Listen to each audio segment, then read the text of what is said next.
Avec Gilles Trignard Résidence, vous êtes confortablement installé pour regarder Si on parlait.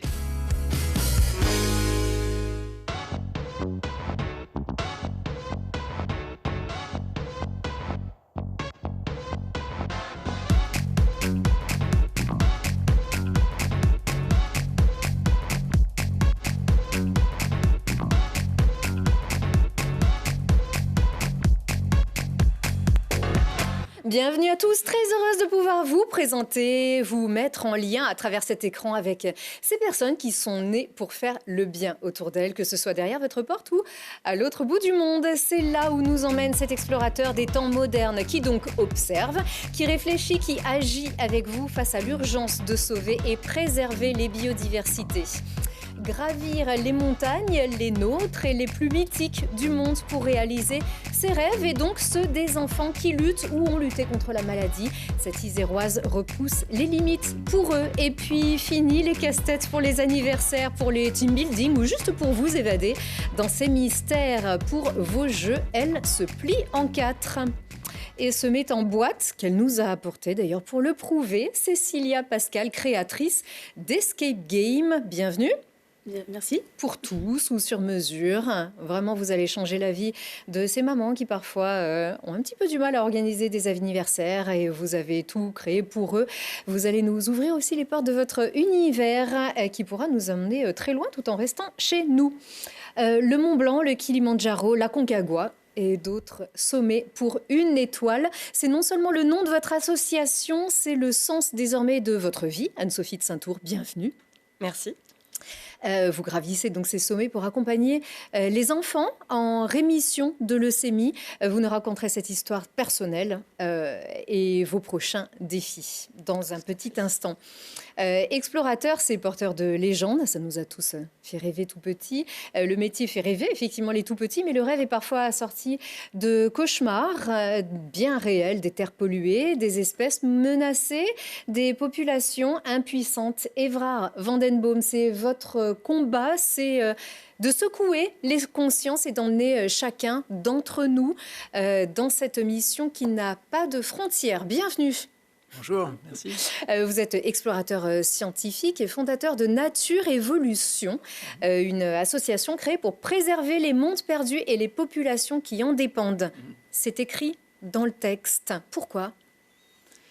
Parce que bien souvent, on considère que pour protéger la nature, il faut isoler cette nature de l'humain. Or, on n'arrivera jamais à protéger la nature de cette manière. Il faut bien faire en sorte que les gens qui y habitent et qui en dépendent aient le loisir et l'envie même de protéger ce territoire dans lequel ils vivent. Parce qu'en plus, on peut s'inspirer. C'est ça, on s'inspire de la nature et du fonctionnement même de cette biodiversité. Ouais, absolument. Puis toute notre vie, elle est régie par le fonctionnement et par le bien-être de la biodiversité. Donc de toute façon, que ce soit notre vie à des milliers de kilomètres de là ou même la vie localement de ces communautés, dans les deux cas, on a besoin de cette biodiversité.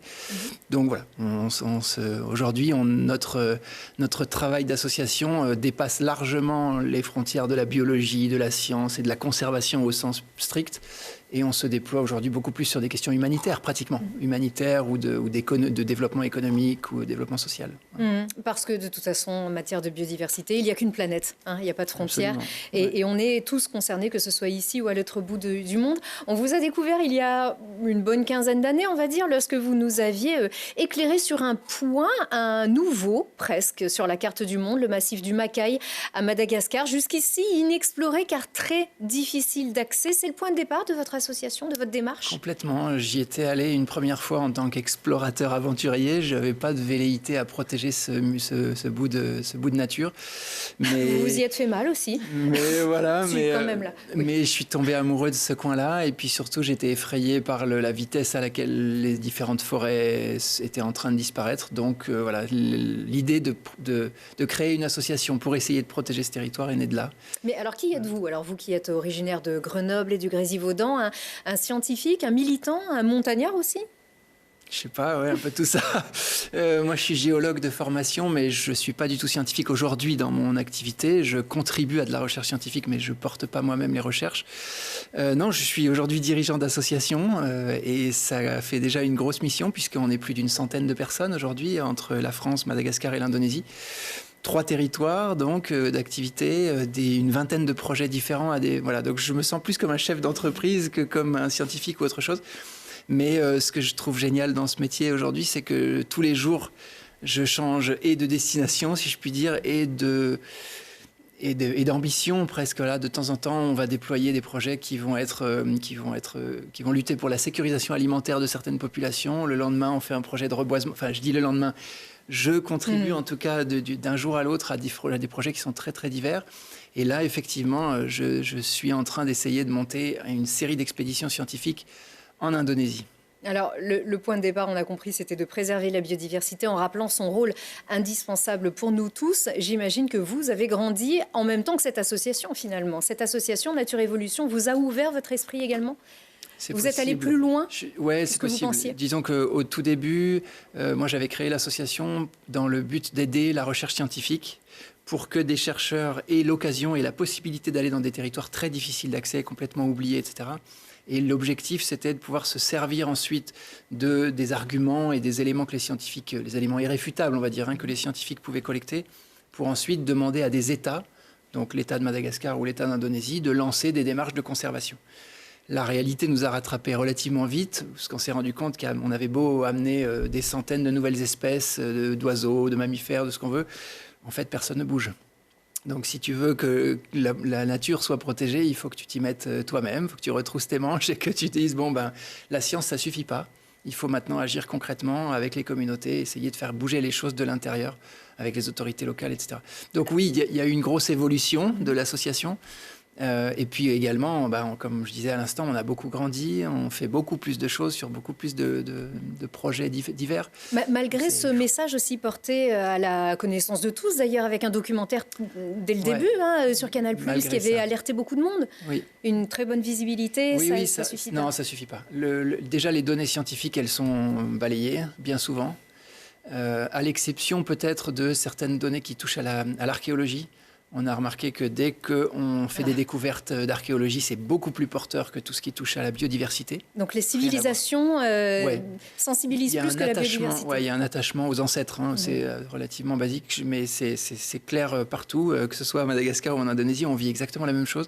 Donc on s'appuie beaucoup là-dessus. C'est aussi pour ça que sur nos missions scientifiques, on a des biologistes, mais on a aussi tout le temps des archéologues et des anthropologues avec nous pour essayer de faire des découvertes comme on en a fait là il y a quelques semaines. Ça, c'était en 2024, votre expédition, vos expéditions Wallacea, c'est ça, je prononce bien, qui nous a conduits en Indonésie sur l'île de Sulawesi. Sulawesi, voilà, avec ces expéditions. Alors, à la demande du gouvernement local de... Sulawesi Tenggara. Tenggara, c'est ça. Qu'est-ce qui vous a demandé, ce gouvernement local ? Il vous a demandé des arguments, c'est-à-dire ? Alors, en fait, un inventaire ? Au tout début, quand on porte l'idée de protéger un territoire, c'est parce qu'on a une certaine conscience, on va dire, qu'il y a un enjeu particulier sur la zone. Conscience que, j'ai envie de dire, on ne peut avoir initialement que parce qu'on a eu d'éducation, parce qu'on a des connaissances sur le sujet. Connaissances qu'on partage ensuite aux autorités locales, au Bupati, c'est-à-dire le chef district, puis au gouverneur de la province, etc., etc. Et une fois que cette conscience est là et que cette envie est partagée d'essayer de protéger ce territoire qui est exceptionnel, eh bien, les autorités nous demandent des preuves. C'est pour ça qu'elles font appel à nous ensuite pour nous dire, moi je veux bien qu'on dépose un dossier pour faire classer ce site en parc national ou en géoparc de l'UNESCO, etc. Mais il me faut des billes, il me faut des trucs clairs que je puisse aller défendre auprès d'autres autorités ou de l'Assemblée nationale, etc. Donc ça, c'est dans ce cadre-là que nous, on intervient et qu'on monte des expéditions scientifiques. Parce que les obstacles sont beaucoup plus forts que la volonté ?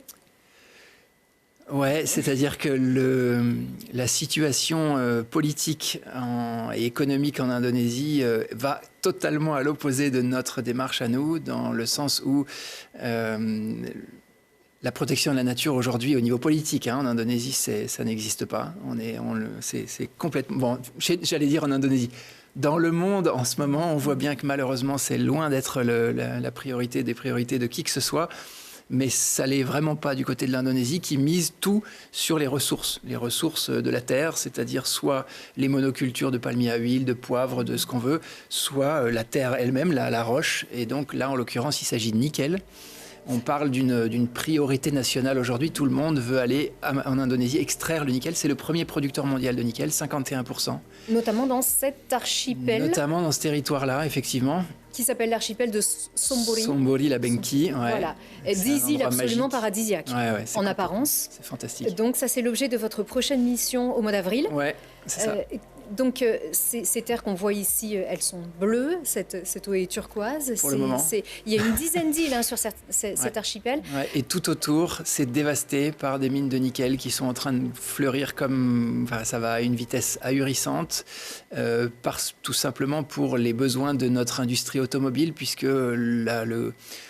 un des principaux utilisateurs du nickel dans le monde, c'est les batteries, c'est les fabricants de batteries électriques pour les voitures. Donc tout ça, là, tout ce que vous voyez sur ces images, cette déforestation massive, en fait, c'est pour avoir des voitures qui ne polluent pas derrière. Oui, mais qu'est-ce qu'elles ont pu faire avant d'être dans nos mains et avant de rouler sur nos routes.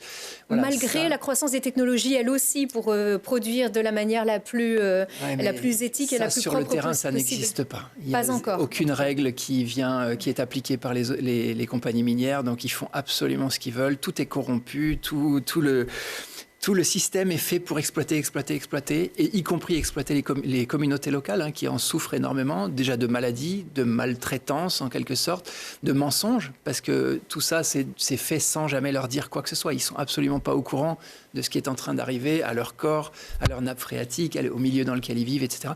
Donc nous, notre but, c'est non seulement d'obtenir des résultats, des preuves irréfutables de la catastrophe qui est en cours, mais c'est aussi de pouvoir leur montrer à ces communautés locales et les aider ensuite à se défendre via des processus juridiques notamment. Mais en quoi est-ce que l'exploitation de mines peut nuire à ces coraux, par exemple, qui sont sublimes et qui sont tout autour? C'est relativement simple, c'est-à-dire que quand tu enlèves la forêt de la montagne qui est juste autour de la mer, il n'y a plus rien pour retenir l'érosion. Donc on déboise pour creuser?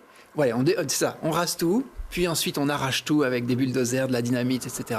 On charge tout ça sur des barges immenses, mais c'est des millions et des millions et des millions de tonnes de roches. En gros, c'est comme si on enlève toute la substance du sol. Et puis on arrive à un sous-sol qui est autour de 20 mètres, qui est bourré de métaux lourds, donc c'est là qu'on trouve le nickel. Et ce métaux lourd, ce sol, il se retrouve à nu, en fait. Donc à chaque fois qu'on est sous la pluie, en l'occurrence on est pile sous l'équateur, donc il pleut beaucoup, eh bien tout ça vient se raviner et aller dans les rivières, puis dans l'océan.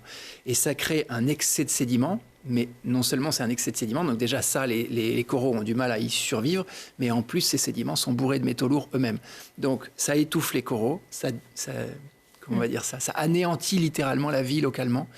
Et les poissons et autres finissent par fuir, et s'ils ne fuient pas, de toute façon, ils consomment ces métaux lourds qui finissent dans nos estomacs et dans nos assiettes à nous, potentiellement.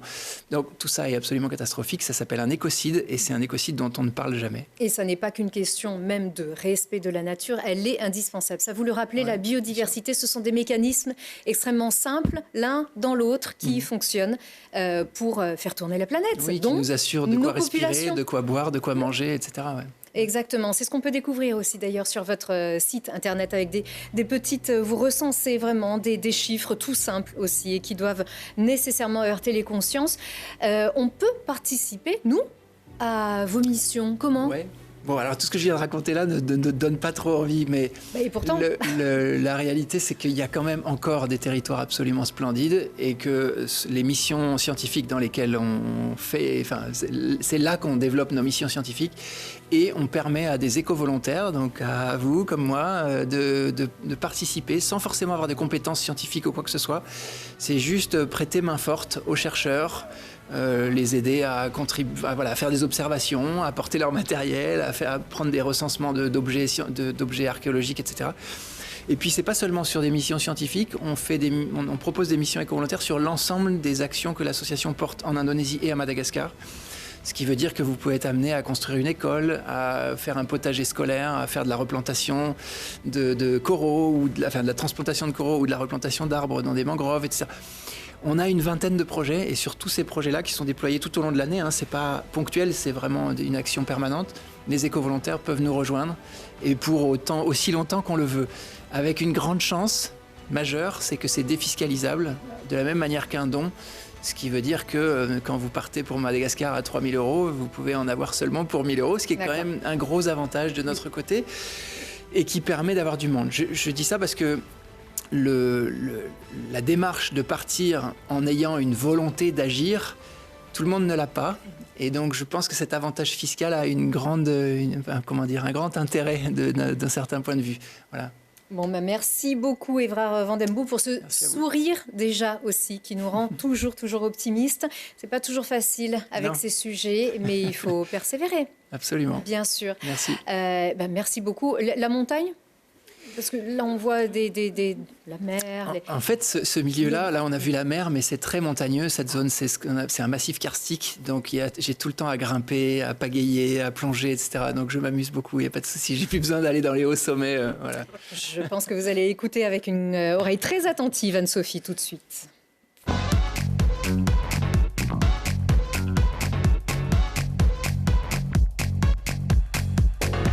Anne-Sophie de Saint-Tour, déjà vous aimiez la montagne, la randonnée, notamment avec vos enfants ? Oui. La montagne, vous l'avez toujours pratiquée ? Oui, je l'ai pratiquée dans mon enfance, avec mes parents du côté d'Alvar-les-Bains. Et puis après, plus tard, j'ai voulu transmettre un peu cette passion à mes enfants, toujours sur Alvar, sur Annecy. Et puis après, c'est devenu un projet plus personnel. Oui, parce que l'un d'entre eux, l'un de vos 4 enfants, vous a poussé à grimper plus haut, le Mont Blanc, le Kilimandjaro, la Concagua. Ces limites, vous ne les voyez plus depuis les premiers mois de votre fils Maël, le 3e de vos 4 enfants, qui a souffert dès son 10e mois d'une leucémie assez rare et grave. Oui, tout à fait. Maël a été diagnostiqué d'une leucémie en juillet 2013. Donc, il avait 10 mois. Donc, il a été traité, soigné. Il a été soigné du coup à Lyon. Il a rechuté en 2018. Il a été greffé. Il a rechuté en 2020. Il a été greffé. Et il a rechuté en 2022. Et on savait qu'on partait sur une fin de vie. Mais avant ça, il m'a encouragée à vivre mes rêves. Et moi, en 2021, je voulais faire l'ascension du Mont Blanc. Et il m'avait poussé, et du coup, je voulais le faire pour lui et aussi pour récolter des fonds pour des enfants en rémission de leucémie. Et donc, j'avais récupéré, alors un petit peu moins que la hauteur du Mont Blanc, donc un peu moins, j'ai récupéré 4 500 €, que j'avais pu, à 300 près, que j'avais pu du coup reverser à ces enfants pour qu'ils puissent eux aussi vivre leurs rêves. Parce qu'à l'hôpital, on est quand même coupé de tout. Et donc, ça permettait que, comme elle a pu vivre des rêves, eux aussi puissent le faire. Oui, leur offrir cette bouffée, cette respiration ici, cette évasion. Alors, ce sont des images pour tout parent qui nous regarde, tout enfant qui nous regarde, qui sont très dures, qui sont très lourdes et chargées d'émotions. C'était important aussi d'intégrer Maël. Il est toujours avec vous, il est toujours avec nous ici dans cette émission, puisque c'est votre guide. Et on l'écoute, c'est lui qui vous a incité donc qui vous a poussé à réaliser vos rêves. On l'écoute. Maman, elle va faire le Mont Blanc dans la nuit du jeudi à vendredi ou du vendredi à samedi. Et pour qui elle fait tout ça ? Pour réaliser son rêve et aussi pour aider l'association Appel et à chacun son Everest. Et qu'est-ce que t'en penses, toi ? Moi, je trouve que c'est bien parce qu'elle réalise son rêve et qu'elle aide les associations. Merci Maël. Même pour nous, c'est pas facile à dire, les associations, c'est sûr. Le rêve de Maël, c'était de devenir magicien, notamment. Il adorait faire des tours de magie. Ouais, il adorait faire des tours de magie. Et il n'expliquait jamais ses tours. Mais par contre, il était très fort. Il faisait les scénarios. Et un de ses rêves a été de rencontrer Éric Antoine. Voilà. Et du coup, c'était vraiment super. Ouais. Donc tout ça, vraiment, cette dimension très onirique qui est propre à chacun d'entre nous. Cette illusion, parfois aussi, finalement, qui nous berce et qui nous fait croire aussi à beaucoup de choses. C'est ce que vous avez ouvert les yeux là-dessus avec Maël, qui en plus avait décidé aussi de vivre comme tous les autres enfants. Oui. Donc il y avait aussi cette notion d'activité, il se savait condamné. Oui. Et malgré tout, il s'est dit finalement, moi je serai prolongé avec ma maman, avec ses rêves. C'est ça le point de départ de votre association ? Oui, c'est exactement ça. Des sommets pour une étoile. Des sommets pour une étoile. L'idée, c'était de continuer à faire vivre Maël autrement, de pouvoir redonner ce qu'on a reçu aussi pendant 10 ans, et tout en gardant ce projet d'alpinisme qui a été finalement découvert grâce à lui. C'est un peu ce qui vous a permis de résister aussi ? Oui. Oui, oui, tout à fait. Parce que de fait de préparer un sommet, préparer une ascension, on dit souvent que l'ascension est terminée quand on revient au point de départ. Donc de créer ce projet, d'en parler et après de se préparer à l'ascension, de la vivre, ce sont des moments extrêmement forts. Et en fait, au sommet du Mont Blanc, j'y suis restée 30 minutes. Il y avait juste mon guide, mon binôme et moi. Et en fait, là, plus rien n'avait d'importance. C'était juste de profiter du moment, une impression de sérénité, d'apaisement. Et tout de suite, qu'est-ce que je peux faire ensuite? Quel prochain sommet? Et finalement, on revient avec des questions, mais un apaisement vraiment important. Ce qui veut dire que vous vous nourrissez aussi des rêves des enfants, le vôtre, également les autres, les enfants qui souffrent de leucémie aujourd'hui, qui sont en rémission de leucémie. C'est important aussi de dire ce mot-là, c'est pour eux, on les voit ici, c'est pour eux que vous gravissez ces sommets. Oui, au sommet du Mont Blanc, j'ai cité tous les enfants que j'avais rencontrés, et puis là, il y en aurait encore beaucoup d'autres, mais oui, ils ont la chance de pouvoir vivre leurs rêves, et donc si moi je peux apporter aussi avec des sommets pour une étoile quelque chose, parce que ça coûte de l'argent, de faire des rêves pour des enfants. Pour Maëlle, on avait reçu une cagnotte de 18 000 € avec la générosité de tout le monde, et ça a permis qu'ils voient des dauphins, qu'on aille en Sicile pour voir le Stromboli en éruption. Et donc si chacun donne un petit peu, ça peut faire en fait énormément à l'enfant, mais surtout à son entourage, les parents, les frères et sœurs, qui en fait souffrent tous les jours parce qu'on est séparés.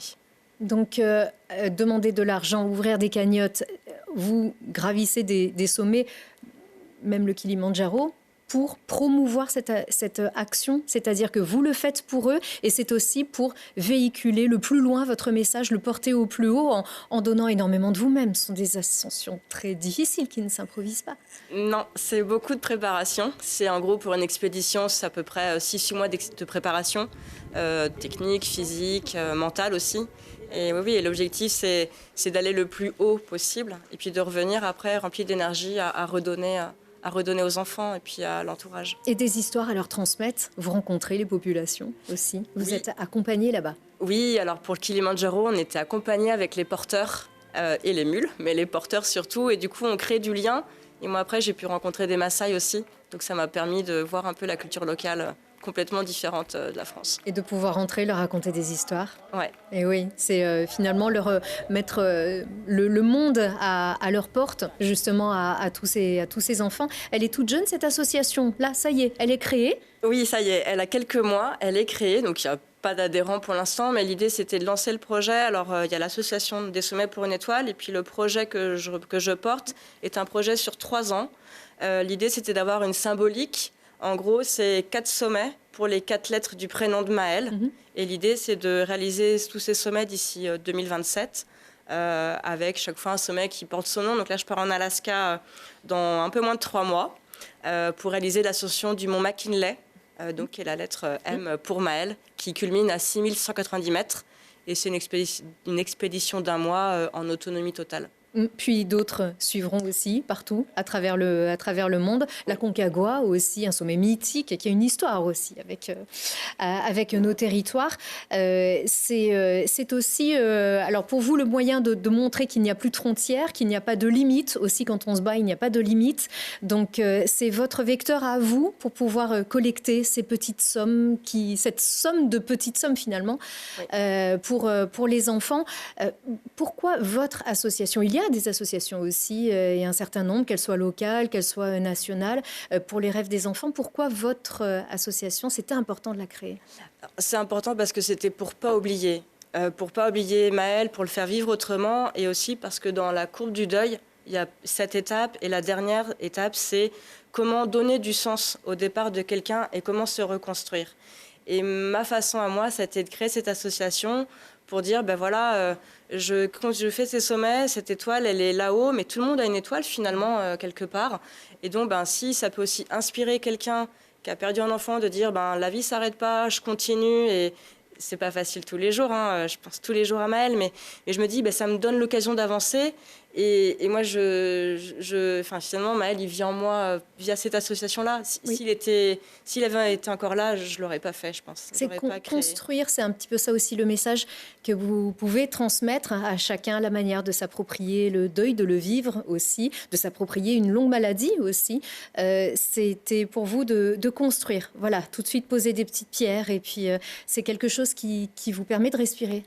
Oui, c'est ça, parce que en fait, à l'hôpital, il y a beaucoup la partie les médecins, les traitements, il y a beaucoup le mental. Donc moi, le mental, je l'ai mis en place dès juillet 2013 et je me suis dit, si j'arrive à donner mon énergie à Maël, ça va lui rajouter des jours dans sa vie. Et donc là, maintenant, c'est d'utiliser un peu cette force pour aller gravir des sommets, mais aussi pour redonner peut-être de l'énergie ou des rêves à des enfants. Comme ça, ils pourront eux aussi rajouter des jours à leur vie. Alors moi, comment je peux faire, par exemple, pour vous aider et toutes les personnes qui nous regardent? Qu'est-ce qu'on peut faire pour faire grandir votre projet et soutenir les enfants? C'est déjà d'en parler, déjà de parler donc, du projet. On a créé une association, donc l'association, elle existe. Donc c'est parler du projet. Après, c'est aussi peut-être, moi j'aimerais partager avec des enfants qui font de la montagne. J'aimerais témoigner. J'aimerais, pourquoi pas, rencontrer des parents aussi. Mais c'est surtout, donner surtout pour les enfants. Il y a des cagnottes Oui, il y a une association. Sur l'association, il y a le site Hello Asso, des sommets pour une étoile. Et là, du coup, vous pouvez se donner comme vous le souhaitez. C'est défiscalisé aussi. Donc, si vous donnez 10, ça vous coûte 4. Mais il faut savoir que des projets, en gros, une semaine avec un organisme, c'est à peu près 2 000 €. Organiser une rencontre avec un artiste, c'est 400-500 €. Un voyage Euro Disney, c'est les rêves qu'avaient les enfants. Voilà, c'est 100-200 €. Mais peu importe, l'idée, c'est d'avoir une petite contribution qui va faire vraiment beaucoup pour les gens. Et même vous contacter pour vous proposer un réseau, tout simplement. Je connais un tel, je connais le moyen de rencontrer. Oui. Voilà, c'est ça, en fait. Exactement. Nourrir aussi toutes les idées et faciliter vos démarches. Oui. Merci beaucoup. Anne-Sophie, je rappelle, ça s'appelle Des sommets pour une étoile. Anne-Sophie de Saint-Tour, merci vraiment pour le message que vous nous avez véhiculé ici sur ce plateau. Merci, vous savez où nous trouver, en tout cas pour vos prochains, et vous nous tenez au courant au fil de ces massifs très très hauts et absolument mythiques. Allez, tout de suite, on repart à l'aventure.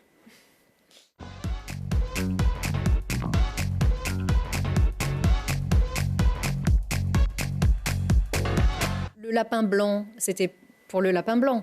Le lapin avec la petite... qui est en retard. Oui, le lapin qui est en retard et qui court contre le temps dans Alice au Pays des Merveilles. Oui. C'est le nom que vous avez choisi pour votre boîte, à vous, qui êtes créatrice d'Escape Game, avec cette sémantique du jeu, du ludique. Oui, suivre le lapin blanc, c'est partir un peu à l'aventure aussi. Et on ne sait pas trop ce qui va se passer, mais ce sera plein de mystères et de rebondissements. Oui, et puis le temps, on l'a pas toujours pour organiser des activités, quand on veut se rapprocher de ses collègues, quand on veut proposer quelque chose qui change pour ses administrés, quand on organise des anniversaires. Oui. C'était votre but, finalement. C'était de divertir. C'est ça, divertir. Et surtout, ce que nous a raconté Anne-Sophie, ça m'a rappelé pourquoi je crée ces jeux. C'est pour profiter de ceux qu'on aime quand on est tous là encore, et de pouvoir partager des moments, des vrais moments, pas se retrouver devant la télé ou ça. Ou ça, voilà, à scroller. On pense que c'est ça qui va sauver le... Oui, c'est nécessairement. Ça. Il y a des jeux là-dessus aussi, oui, mais quand on pose, on se redécouvre et on cherche ensemble. Et vraiment vivre quelque chose ensemble. Et je trouve que les jeux sont un bon moyen pour ça, pour nous rapprocher de ce qu'on aime. Et sont aussi un moyen pour faire passer des messages sérieux, comme vous le faites avec Nature Évolution.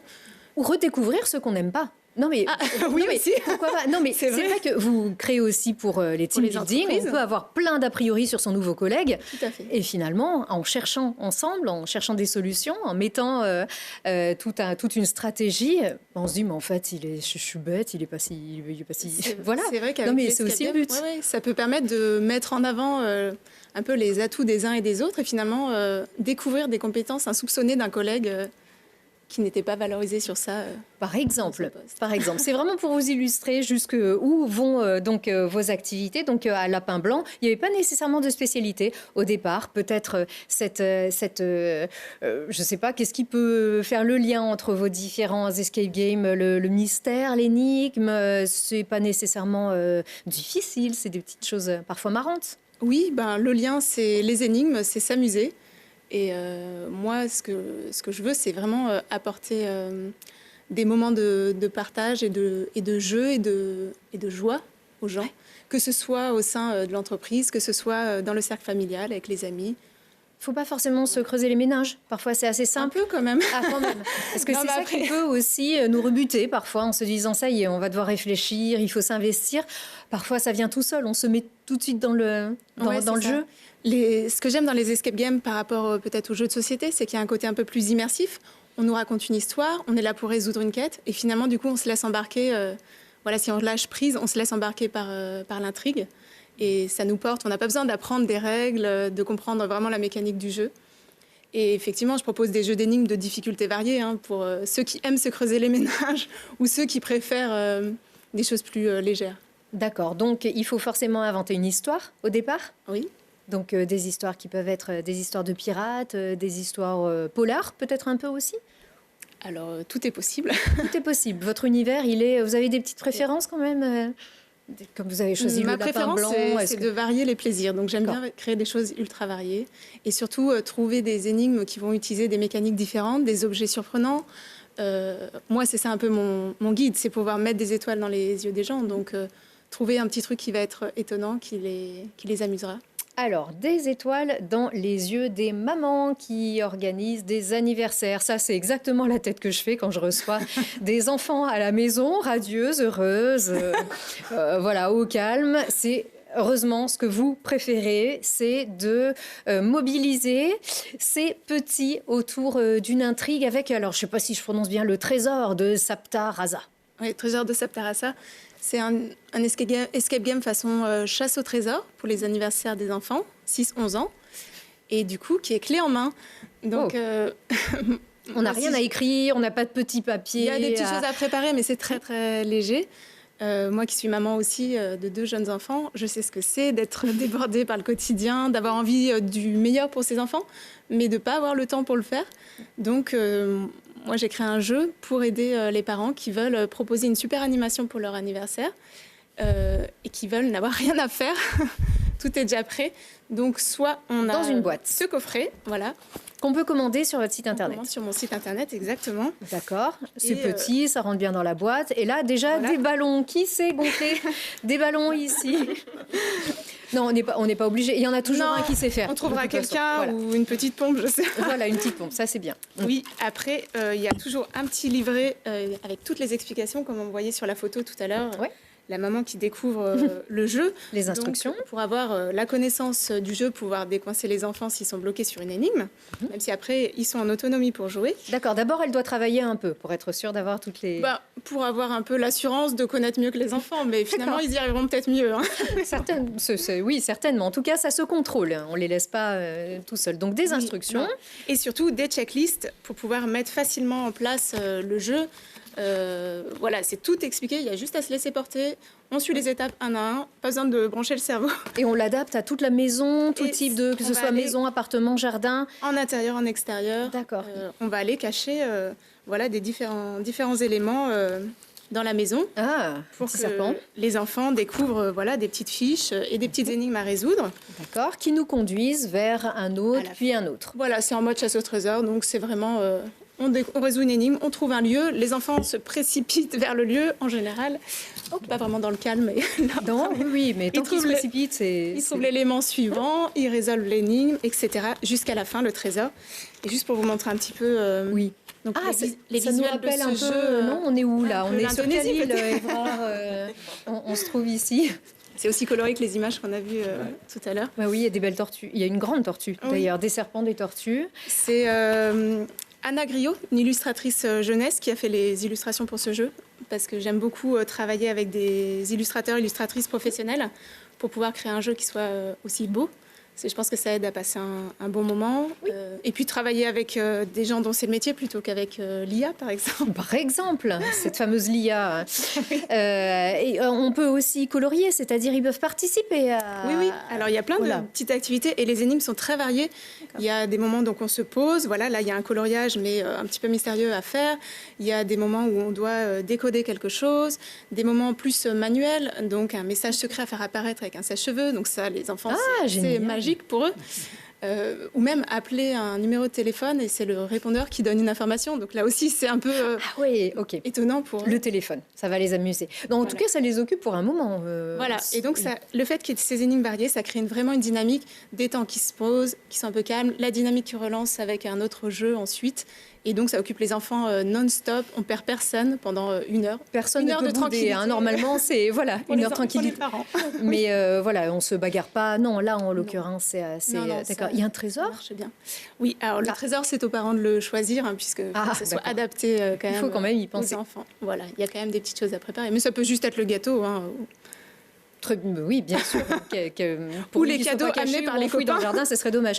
Mais vous proposez aussi de le télécharger, c'est-à-dire on n'est pas obligé d'acheter la boîte. Oui, on peut aussi avoir ce jeu en version standard à imprimer chez soi. Donc on reçoit juste le PDF, on gère les impressions. Par contre, c'est à chacun après de préparer, de découper, de rassembler le petit matériel. Voilà, il y a des petits objets, un petit cadenas. C'est des choses très simples que tout le monde peut trouver facilement. Mais je trouvais ça bien de proposer un coffret zéro charge mentale, quoi. Oui. Bah, nous aussi, on trouve ça très bien d'ailleurs. Anne-Sophie, d'accord. Je suis d'accord. On essaiera aussi. C'est vrai que parfois, ils sont de plus en plus actifs, les enfants. Tu nous prépares une chasse au trésor. Voilà, ils sont beaucoup dans le demande. Auparavant, on pouvait penser qu'ils s'amusaient avec un bout de bois, on les laisse faire. Alors certains, oui, mais d'autres sont très demandeurs d'activité. Oui. Donc c'est en cela que vous aidez beaucoup les parents.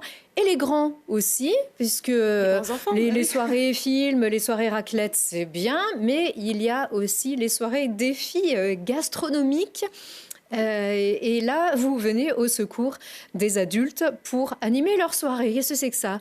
On n'est pas obligé de boire de... Non. Non, c'est des bouteilles vides, il y a juste l'étiquette qui compte. Ah, d'accord. Après, chacun est libre de faire ce qu'il veut. Si vous voulez mettre sur des bouteilles non vides, c'est... Mais vous créez des défis gastronomiques, alors ça les fait défis partie de vos- gastronomiques, c'est un escape game que je propose autour de la gastronomie française qu'on peut utiliser pour faire une soirée jeu chez soi. C'est un jeu qui va, comme celui-là, demander une mise en place, donc qui nécessite un maître du jeu, qui va préparer le jeu, cacher des petits éléments et animer la partie.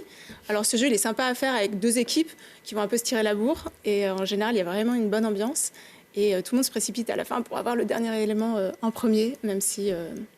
tout le monde réussit au final, évidemment. Oui, alors je pense que et puis il y en a vraiment pour tout le monde. On peut aller voir sur votre site un lapin blanc, escape game. Il y en a des tartines. Il y en a forcément un, ou même plusieurs, hein, justement, qui vont vous animer. Certains sont très, très demandeurs. Ici, c'est local. Vous êtes grenobloise, on le rappelle. En tout cas, grenobloise entre Grenoble et le Vercors, c'est ça? Oui.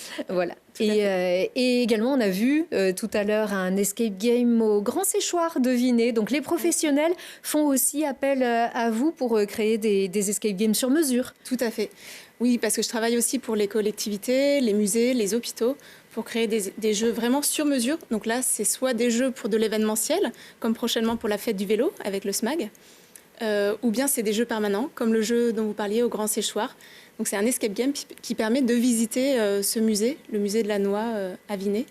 Donc ça permet de donner un petit attrait, on va dire, pour un public plus jeune, adolescent, peu habitué au musée, et pour les attirer vers la culture. Bien sûr. Alors, vous pouvez réfléchir tout de suite pour les 20 ans de Télé Grenoble en octobre 2025, cette année. Comment découvrir les locaux de Télé Grenoble en planquant plein de petits trucs partout, là, Des journées portes ouvertes, Ouais, l'idée, elle est bien lancée, sûr, ça y est, carrément. on le fait, pourquoi pas?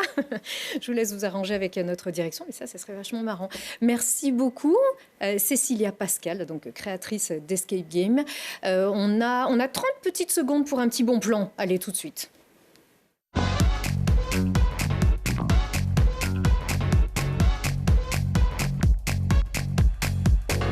Oui, parce que cette émission était sous le signe de l'évasion et on s'évade avec vous, mais pas très très loin d'ici. Le paradis existe là, juste à côté. Anne-Sophie, Oui, du coup, mon petit bon plan, c'est Chamchaude. en Chartreuse. En Chartreuse, puis au sommet. Hiver comme automne. L'automne est pas mal aussi. L'automne est Avec les bien belles aussi. couleurs. J'y suis allée il n'y a pas longtemps en hiver, j'ai fait demi-tour. Mince. J'ai pas réussi à aller, mais c'est vraiment un bel endroit que je vous conseille. D'accord, donc en hiver, regardez Chamchaude. Au printemps où on était, allez-y, voir en automne. C'est vrai, alors vous faites le Mont Blanc, la Concagua et le Chamchaude, fou. Oui, en fait, pas facile. la hauteur n'a pas d'importance, Ça n'a c'est rien à vraiment voir. le paysage et le partage avec les autres. Merci beaucoup Anne-Sophie et merci Merci aussi Cécilia Évrard de nous avoir emmenés dans vos aventures. On vous suit bien sûr fidèlement ici sur Télé Grenoble et j'espère avoir attiré le plus de public vers vos belles missions. Merci encore à tous et merci à vous. À très vite. Merci.